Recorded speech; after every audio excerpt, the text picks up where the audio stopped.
What I timing? heard that. What timing? How are you, Bill? Okay. Well, at least you're not bad.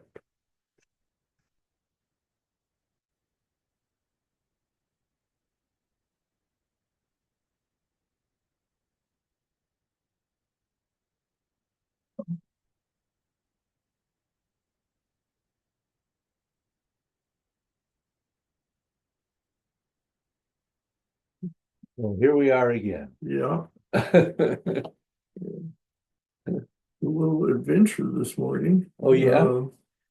At the main roundabout. Uh, I didn't have time to really look, but it seemed like a truck got hung up on the interior portion of Oh, the circle. There was a big tow truck there and a couple of cops. the one closest to you? The connector, yeah. Yeah, Yeah, that's the one the truck got hung up on before. yeah. Then I sat on the bridge again. Oh, you're kidding. I'm No, you're not kidding. thinking, there was a school bus parked in front of the Goodspeed, so I eventually got off. So probably because both ways were blocked for several minutes.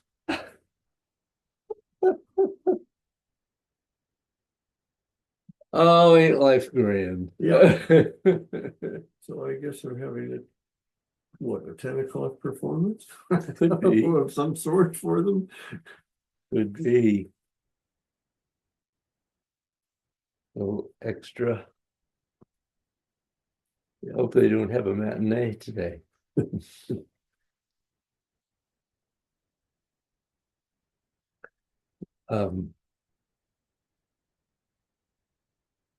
From my years in the theater, those days when you did a matinee and an evening performance could be It's really demanding. Yeah. Depended on for the actor, it depended on the role, of course. But it's still a long day. Yeah. Yeah. And for me, it really depended on what kind of a show it was, how much I had to do during the show. You know, if I had 5 cues to call, it was nothing, but when I had 50, it was Yeah. uh Good morning. Morning. Hi, Bill. Hi. I had one time when I had a significant lighting change, and there was also a scene change going on, and it was only 50 seconds. Ooh. And we never missed. We made them all. But boy, the first time I did it, I thought, Yeah. am I going to be able to do this every time? Trouble here. But after a while. So I have no idea what time it is. Must be after 9. Yeah, it's a couple minutes after 10. All right. Well, in that case, and I am recording, but I haven't done the King shot. good sound. Let's do that. So the ting shaw sounds like a ting shaw. Yeah.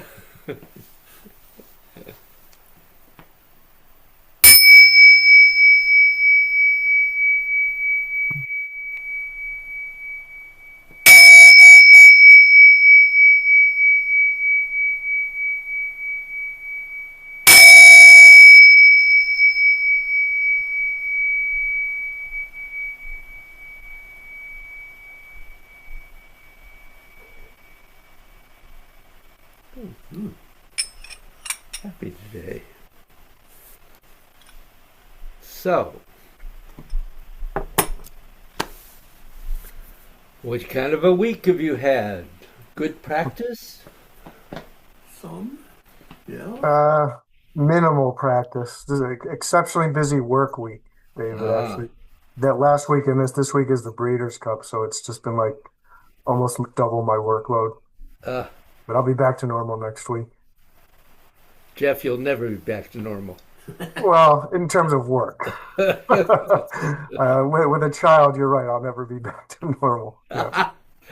Isn't that the truth? But that is a pleasure. The greatest pleasure in my life is Jesse. So it's fine. Yeah. It's fine.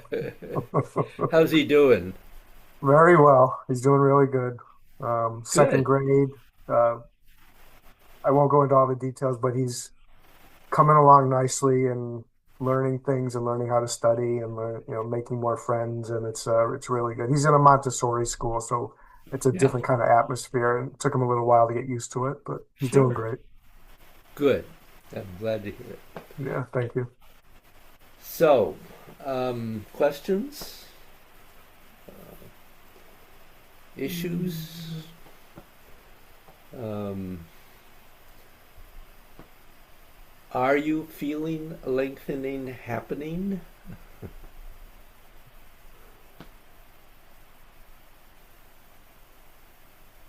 I think so, but it is not. Uh, it's not. I can't think of a word.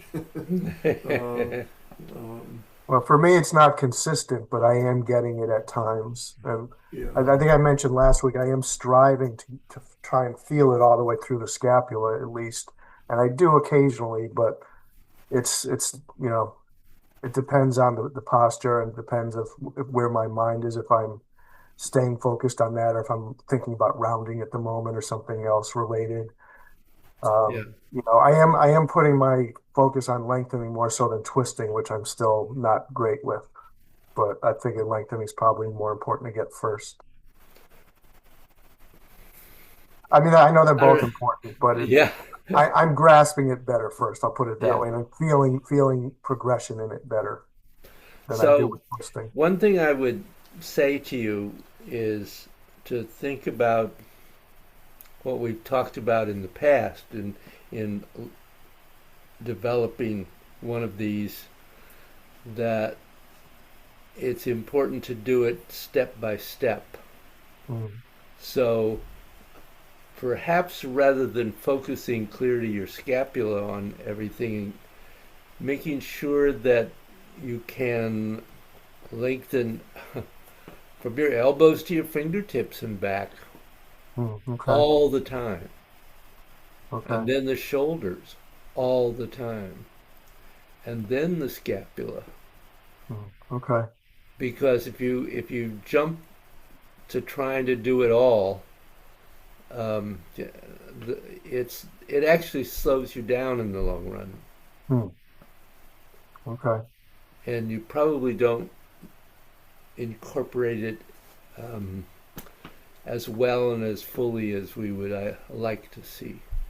right. Yeah, the consistency is definitely not there. Yeah, and Okay, so it's much easier to feel consistently that you're doing it right, in the hands and forearms.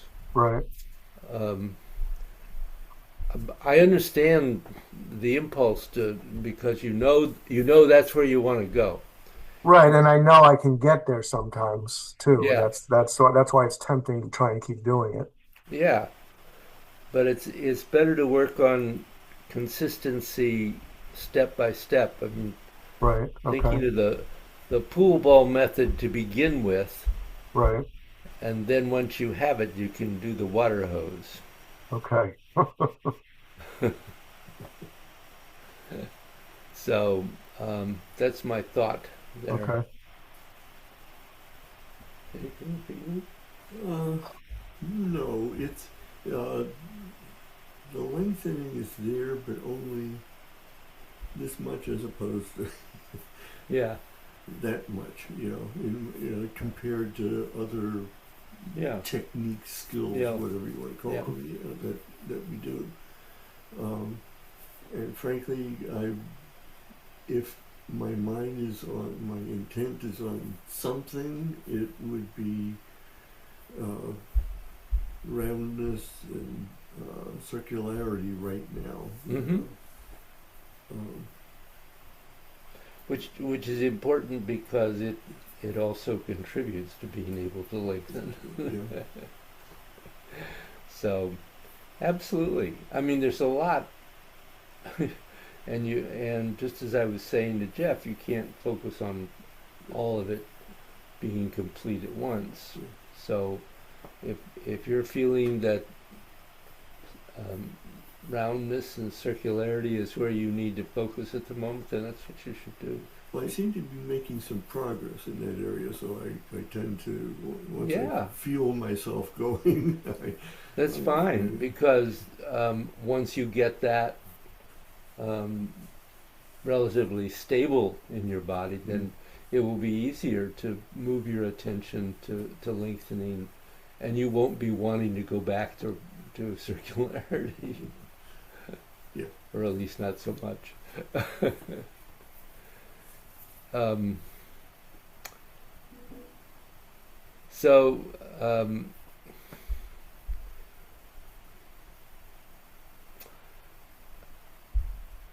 I don't know how much either of you are doing it, but for me, I found that really doing the very slow stop and go, and so that I really felt each lengthening in and out to some degree before I went on.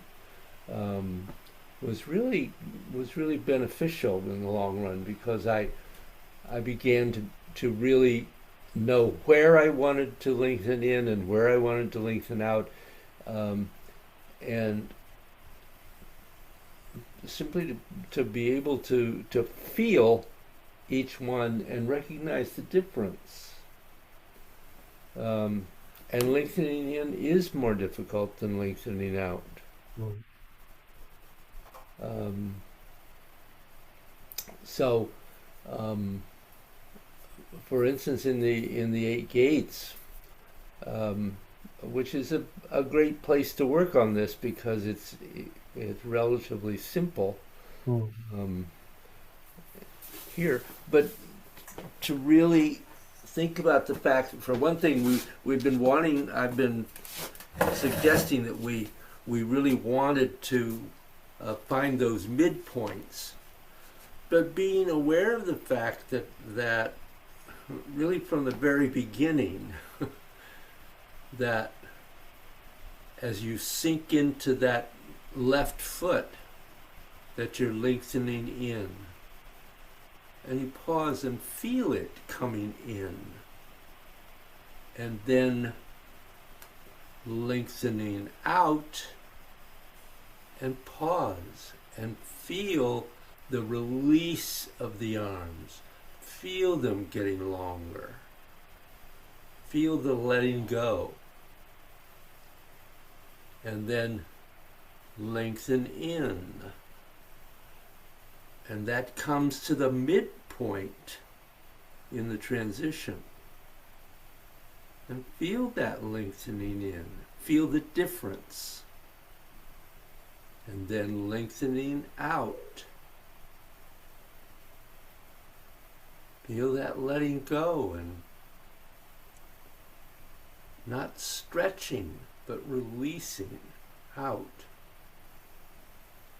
And then you can go through, if you're really working on that, pulsing is a good spot to keep on going with it. And so you lengthen in and pause. And feel that release. Recognize that you haven't done it or you have done it. And then lengthen out. And admittedly that takes considerably more time than just dashing through it, but it gives you the time to really feel what's going on, even if you don't do the whole thing. You only have 5 minutes or 10 minutes.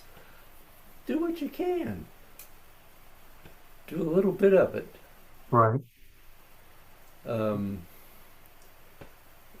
with trying to develop something like this, well, with any of these principles, these methods, um, it's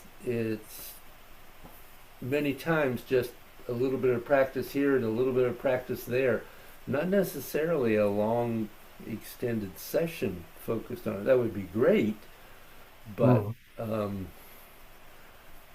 everybody doesn't have that time. And Right. I recognize that. I don't care for it. I wish you had more time to practice, but As do I. the uh, but you know, you deal with reality. Right. But the thing is that so often we don't take advantage of those 5 or 10 minutes when we might do something, um, Mm. and you'd be surprised. It'll probably make your day go better too to do it. Mm. That's the thing that my students who really do practice regularly and do it usually early in the day will say to me over and over that if they don't get at least some practice time in the morning, their day does not go as smoothly, Mm. and it goes much more easily through the day if they do get some practice, even if it's not a whole lot.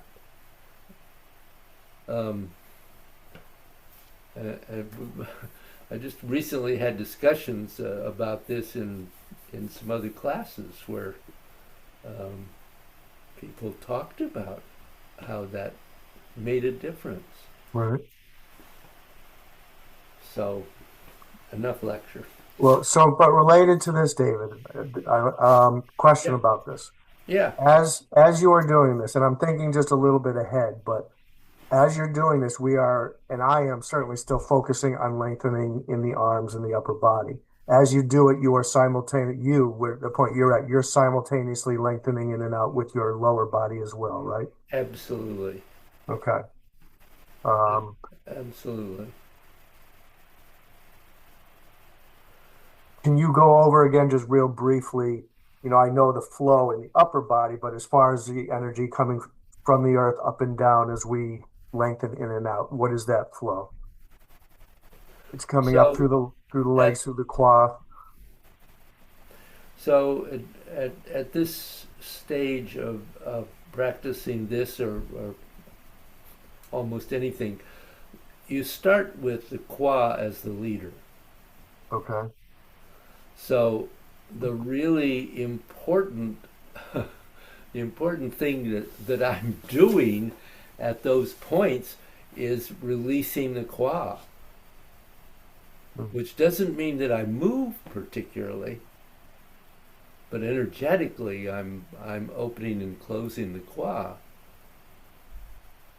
Um, And in the gates, it's not an opening of one or the other side of the quad. It's simultaneously doing both because we're just going up and down. Is that correct? that's correct. Okay. That's why that's why it's so much easier in the eight gates than when Right. you get into the form. And that's why, you know, when I do have some time and I'm ready to start focusing a little bit more on the legs, I want to understand what I'm doing and do it correctly. So um, we're basically in lengthening. Primarily, we're thinking of lengthening through the entire body, Mm. all the way up and all the way down, Right. rather than center to periphery. You also lengthen center to periphery. Doesn't mean you don't do that. Right. But the place where we start is um, that when you're lengthening out, um, it's going all the way through the body. And when you're lengthening in, it's going all the way through the body. Mm. Okay. And in order for it to do that, the qua has to release, has Hmm. to open and has to lengthen out and lengthen in. Okay. So it's and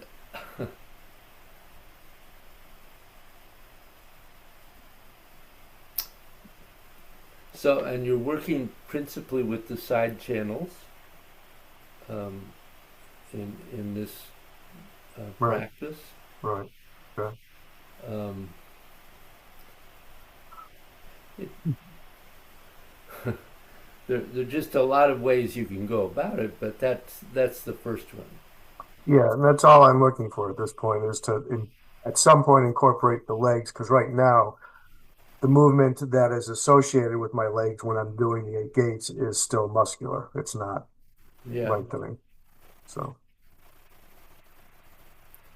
Um,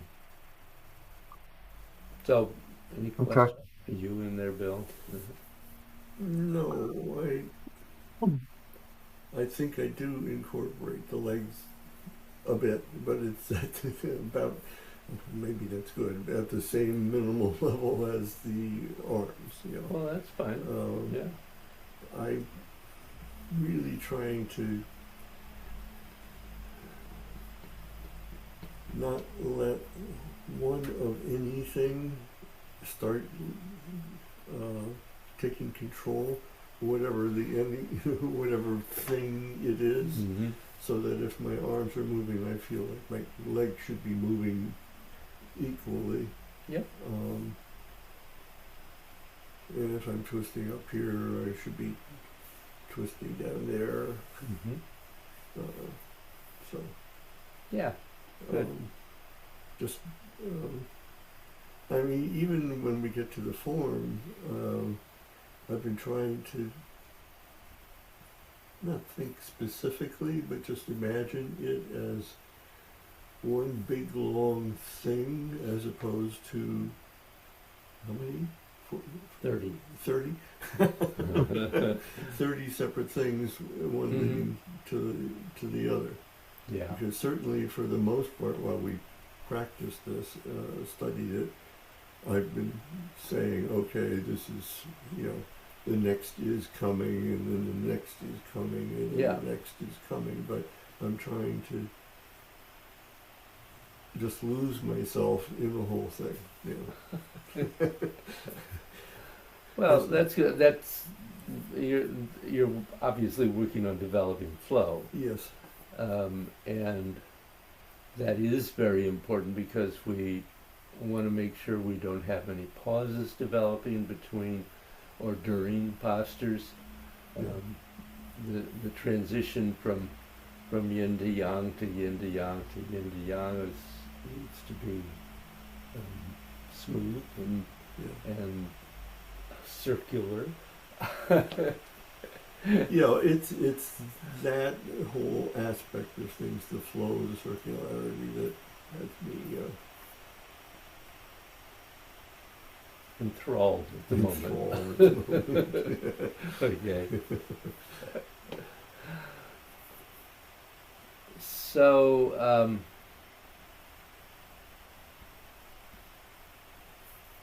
what I'd like you to do is is do the 8 gates and pause on each lengthening in and lengthening out in just the first two positions.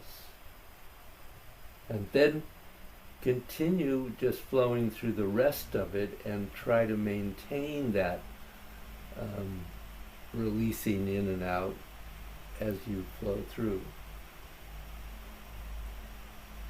Okay. Okay. You have a question? Yeah, when we pause, Mm-hmm.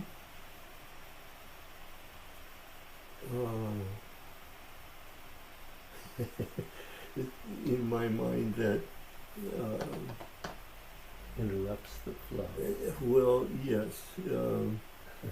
So, in, you know, the transition point is just a general folding over from one to the other, the in to the out to the in.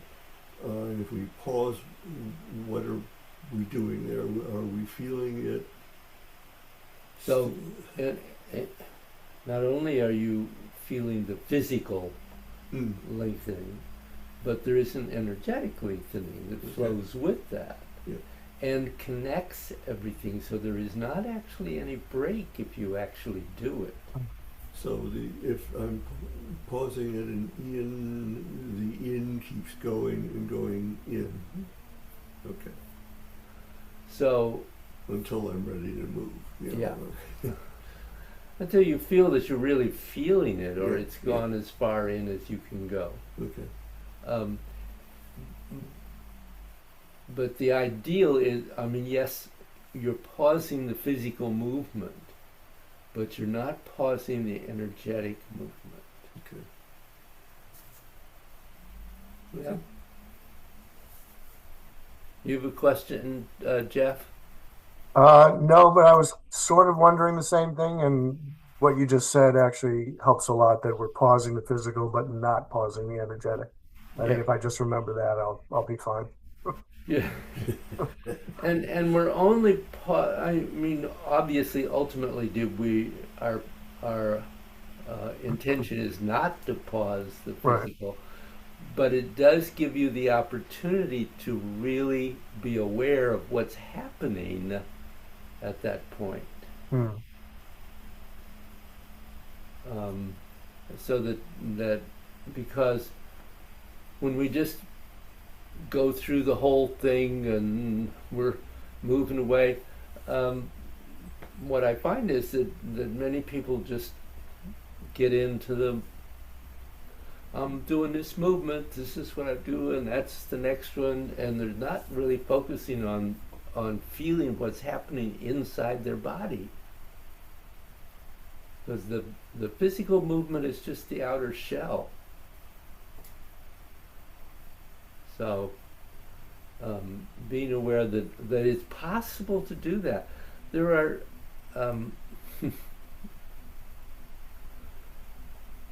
I don't know that Master Joe ever actually did this, but he suggested that if you really developed your Tai Chi to its deepest level, there might not need to be any movement, any physical movement. That everything that's happening is internal. Well, that's obviously not where any of us have arrived at this point, including myself, by all means. But so this is just a possible tool to help you be aware of that energy, and remembering that even if you're doing that, if you're coming to lengthening in and you pause, that you don't want to go lengthen in and nothing else is happening. Hmm. There is a transition there where you're feeling the lengthening in and now it begins to lengthen out. So one of the things that can help you be aware of is that you're not simply coming to this point and lengthening in and going to this point and lengthening out. It's happening all the time. It's constant, like movement, like all the rest of the things we work on. It's not different. It's just another element. Quick question related to what you just said about Master Joe, David. Yeah. Did you learn or did he do the Wu style? Oh yeah. Okay, I wasn't sure if you were teaching it originated from him or if it was an offshoot from Jay or from Well, someone I else. learned it from Jay. Yeah, I seem to remember that. Yeah. but it came from Master Joe, and I asked because of what you said about ultimately the goal would be virtually no movement physically, and the Wu style seems to be the style most conducive to that. So that's why I was wondering if Master Joe had actually practiced that as well. So I would highly recommend reading his book, The Tao of Tai Chi Chuan, It's been about 20 years since I read it. Yeah, because there is um, yeah. the introduction to the Wu style Ah, okay, will actually tell you quite a bit. okay. Well, It's oh, not it's not hugely long, but right. it will give you some direction. Okay. I mean, Master Joe felt that um, the Wu style was the style of Tai Chi that had the highest potential for actually reaching the level of being able to truly meditate as you flow. Hmm. Not just have meditative movement, which many of us can arrive at without, I won't say much difficulty, but Right. practice. Yeah. But being able to actually meditate as you flow is a Hmm. big step beyond that. Right. Okay. And clearly, if you reach that level, um, physical movement isn't necessarily a part of it. Hmm. Doesn't have to be. It may be. Right. Right. Okay. Anyway, blah blah blah. All right. So try this. Just see if you can feel that energy transition in between.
Good. So how did that feel doing the stop and pause and continue? Um, it didn't feel like an interruption. Yeah, Good. so it was just a longer space at those points. Yeah. Yeah. Um, there was definite. I could definitely see your work on roundness. Your movements definitely reflected that. How about for you, Jeff?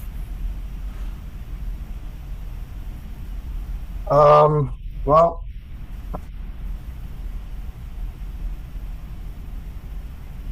so I the whole time while I was doing that, I was also focused on incorporating my legs and releasing from the qua, from as we just talked about, and working that into everything and doing it as slowly as we did and stopping helped me to do that pretty successfully. So this was far and away the most I've ever felt my legs involved and involving them like that, with the releasing, lengthening in and out. Oh, good. I, I felt a very different connection. I actually felt in everything I was doing, nearly everything I was doing, I felt a new connection that I had never felt before, which was between my hands and the qua. I felt that connection Huh. almost the whole way.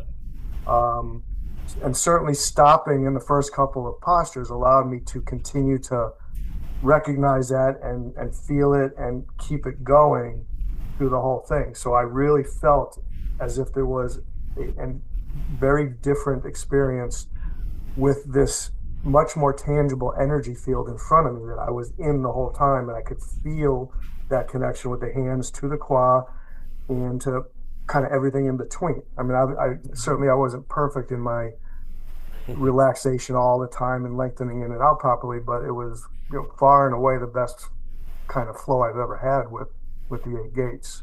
Because Good.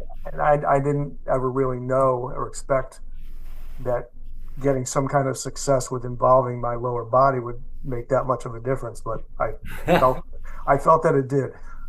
Yeah. Good. The proof is there. So, um, remembering that we keep being told that the legs um, cause 10 times the movement of the energy than the arms do. Yeah, well, I felt So a glimpse of that for sure. yeah, so that's very good. Yeah. It gives me a whole different way of approaching this now because I know now that I felt it, I know I've got to continue to, I'm not going to wait to start working on the legs. I need to keep it moving forward now because it's didn't make a significant difference for me. Yeah, good. Yeah. Um, did you have any other thoughts or questions in there? Okay. No, just again, in line with what I had said before, concentrated more on the general inness of lengthening in Mm-hmm. whenever that was happening and the general outness of things rather Mm-hmm. than, okay, section. Yeah, good, good. Um, one of the things I would say for both of you is to continue to examine where that transition point between in and out should be, because I I saw some really interesting transitions where um, they were not evenly separated. There were huge differences where a transition went the beginning, and usually it was because I shouldn't say because, but usually it was that the first part of the transition was much bigger and longer than the second part, and they should be the same. Mm. And the other thing is that to remember that we are working when the arms are in front of the body, whether it's in a transition or pulsing in a posture that's held in front of the body, that everything stays on the side channel. So, for instance, at heart, those circles are in and out along the side channel. They are not in and out, which I was seeing happening.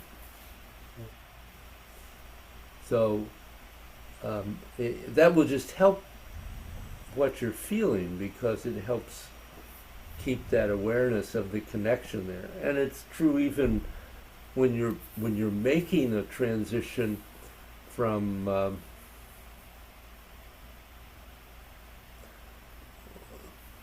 well, let's say when I was just trying to think, let me see, one that's a really big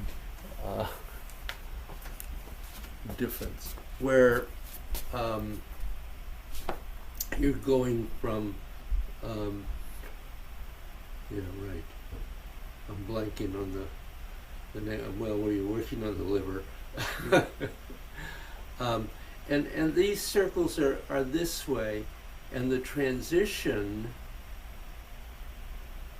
the middle is halfway up, and it's on the sidelines. It's not in the middle. It's not out here, because that feels different energetically if you feel it, because this doing that brings that connection into the side channels, which is where your intention is for it anyway, and it goes on up as you go into the posture. So really trying to find where is the middle of each of those transitions. Mm. So that you can have a sense of balance between the in and the out, which is what we're looking for actually with that thought. I did also notice that when my hands were on the side channels or pretty darn close, that's when I felt the connection all the way down through the quad with them as much too. Yep. At its peak as well. So that was another clue that I was in the right spot. Yeah, because that does. I mean, it Yeah. it is direct. Yeah. I mean, I'm just standing here moving my hands this way, and I feel the energy going Right. Yeah. right down. Yeah. So, and it doesn't feel the same when you get out here. Right. And yes, we have the other postures where we go out and we're working. This is also working both with the etheric body and with the left and right channels still. Mm. Anyway, Could you, while you're up, go through the transition between heaven and earth? I think I got stuck. My midpoint wasn't appropriate. So my first thing is that heaven is here and not here. Okay. You were doing it much too low. Okay. You remember that with heaven you're working with the third eye. Okay. So you would like to bring, and your hands can be a little closer in at heaven, because those side channels are here, Yeah. they're not out here. Oh. So that's certainly possible there. So if you're here and you're going down to Kun Earth, you have a little circle to keep it rounded, and then where's the middle? It's going to be about where your middle dantian is, and then down to Kun, which is at lower dantian level.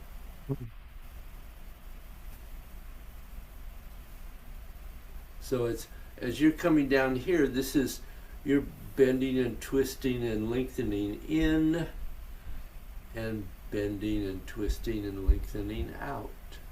I'm dropping way down. Yeah. Yes, you were. Good Okay. catch. Did you have another question, Jeff? I'm sorry. Nope. Oh, okay. Nope. So,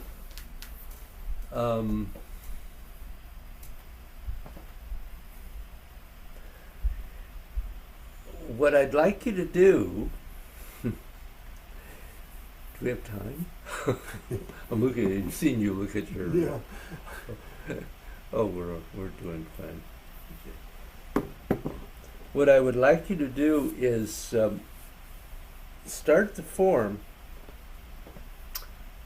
and do the same thing with grasping sparrow's tail. So I will demonstrate for you. So there isn't, in case there's any question about that. And I won't take the time. It was interesting. I could really see you connecting as you stood before you started. That was very good. Yeah. I was actually doing a bit of lengthening. Yeah. Uh-huh. Yeah. Yeah. So as you go into this, you have a lengthening in and a lengthening out, lengthening in, out, out, in, out,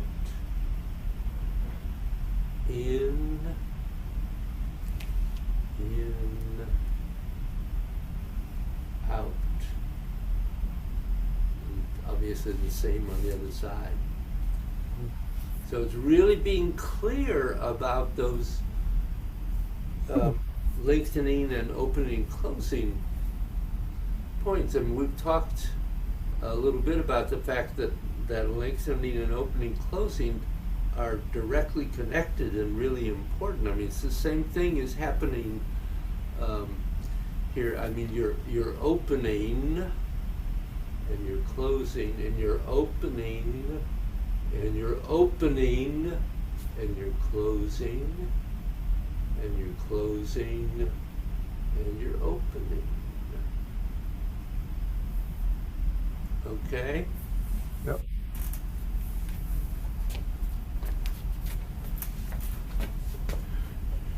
And indeed, keep the qua present.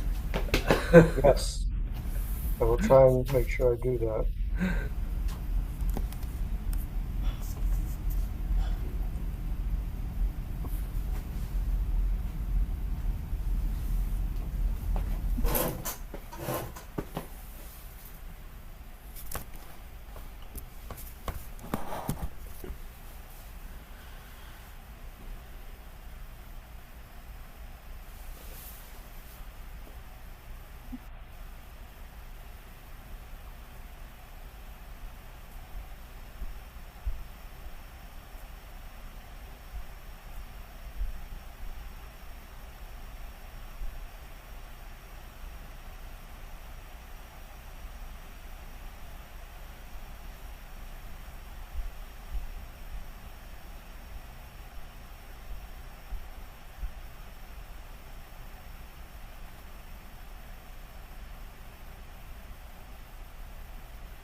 Continuing.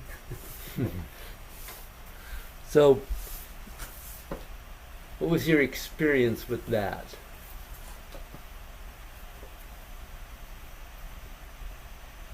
More clear than usual. Oh, that's good. Uh, are you clear about where each of those stages, beginning and end?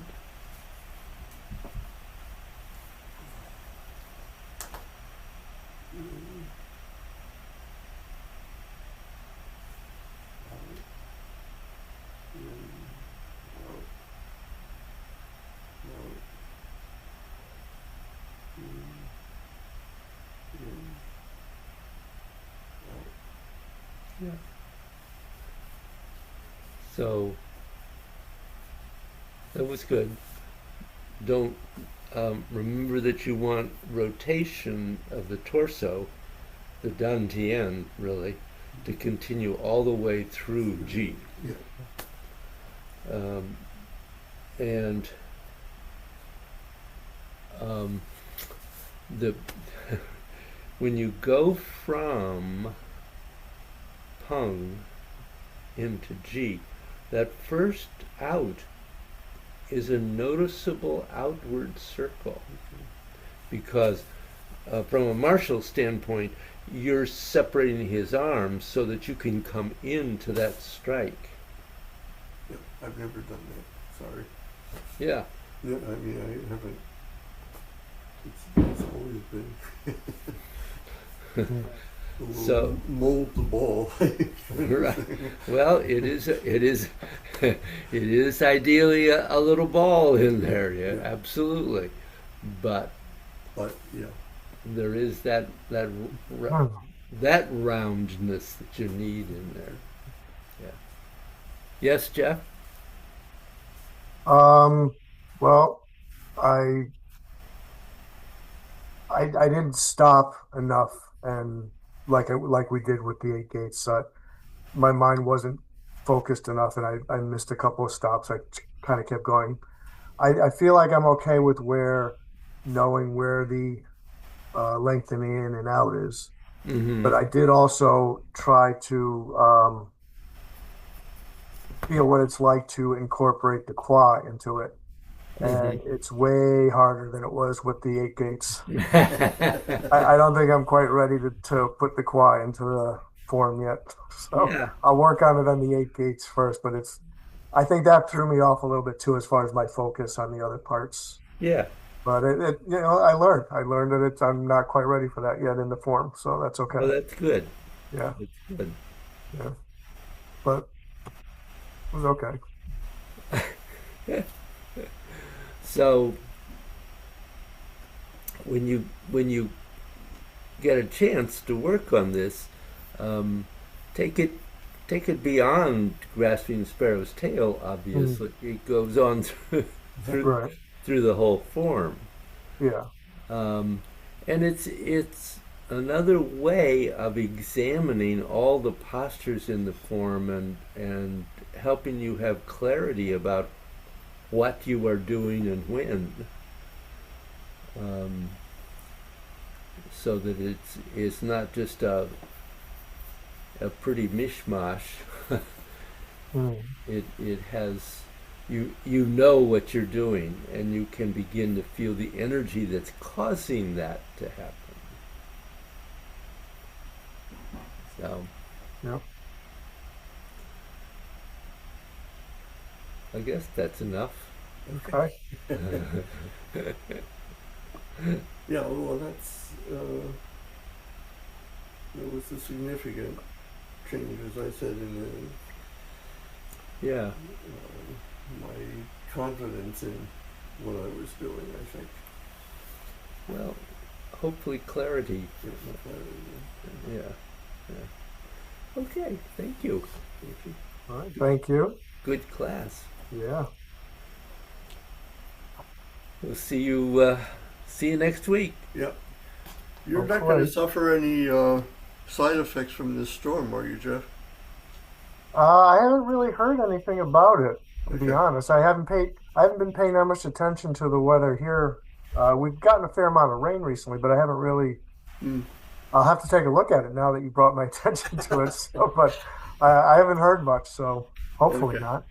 I mean, this is hurricane season down here, so Yeah. who Yeah. knows? Well, We've had some over the years. this hurricane hitting Jamaica is supposed to be the hurricane of the century. Yeah. Wow, really? You Yeah. know when it's? I'm just opening up my weather app now. Do you know when it's supposed to hit Jamaica? Have you heard about that? Now. Oh, it's Yeah. hitting now. Yeah. Oh yeah, first thing I did, I opened up Hurricane Melissa, 770 miles away. Yeah. So But it's it's supposed to right now it's turn 770 miles away. northeast. I don't Yeah. know what its Begin trajectory is. the Let's Atlantic. see. Yeah. Yeah. Oh, I don't know. Well, I'll hopefully. look into it and keep my fingers crossed. Yeah. Um, yeah, it looks like it's going to hit Florida at some point. You're right about that. Wow, Yeah. that's not good. Well, thanks for telling me, Bill. Yeah. That's it's good. I'd rather be aware than not. Yeah. Absolutely. But I mean, so far, I'm looking just at the week. It looks mostly sunny and almost no rain. So who knows? Maybe it's not going to be too bad by the time it gets here. Yeah. Hopefully not. Let's hope so. Okay. All right. Take care, you guys. See you You next Yeah, week. you too. too. Bye bye.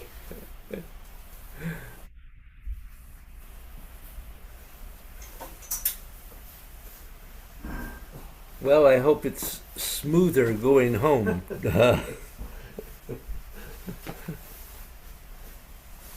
It should be.